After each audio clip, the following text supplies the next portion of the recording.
તો રાજ્યમાં અલગ અલગ જગ્યાએ ટોલ ટેક્સની ડીલ ટોલ નાકા રેલી જોરદાર વિરોધ થઈ રહ્યો છે। તેવામાં તાપીમાં પણ માંડર ટોલ નાકાનો વિરોધ હવે વધુ ઉગ્ર બની રહ્યો છે અને આજે તો અહીંયા પૂર્વ સાંસદ અમરસિંહ ચૌધરી રોડ પર સૂઈ ગયા હતા અને તેમણે વિરોધની શરૂઆત કરી હતી। છેલ્લા 2 કલાકથી વિરોધ પ્રદર્શન અહીંયા ચાલી રહ્યું છે। ઘણા સમયથી અહીંયા રજૂઆત કરવામાં આવી છે, કોઈ નિવેડો ન આવતા આખરે ઉગ્ર વિરોધ કરવામાં આવ્યો।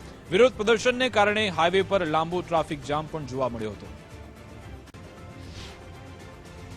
વખતથી ટોલ ટેક્સ માટે જુદા જુદા લોકો જુદા જુદા સંગઠનો પ્રયાસ કરતા હતા અને માગણી કરતા હતા કે ટોલ ટેક્સમાંથી મુક્તિ આપો તાપી જિલ્લાને।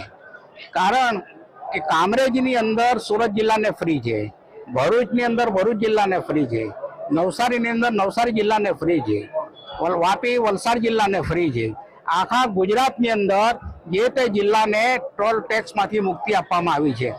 માત્ર તાપી જિલ્લો જ એવો છે કે જ્યાં ટોલ ટેક્સમાંથી મુક્તિ નથી મળતી।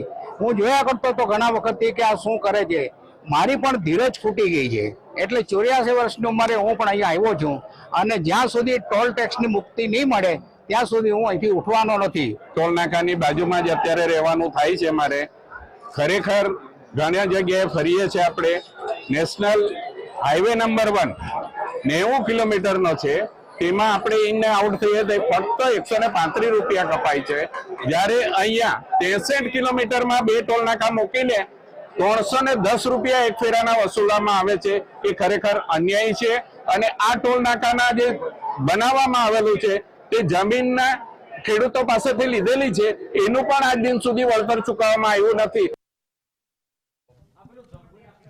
તો હાઈવે પર 20 કિલોમીટર લાંબો ટ્રાફિક જામ લાગેલો છે, જેના કારણે લોકો પરેશાન થયા હતા। હજીરાથી ધુલિયાને જોડતા નેશનલ હાઈવે નંબર 53 પર વિરોધ થઈ રહ્યો છે। ટ્રાફિક જામને કારણે સ્થાનિકો હેરાન પરેશાન થઈ રહ્યા છે। અહીંયાથી પસાર થનારા વાહન ચાલકો પરેશાન થયા હતા।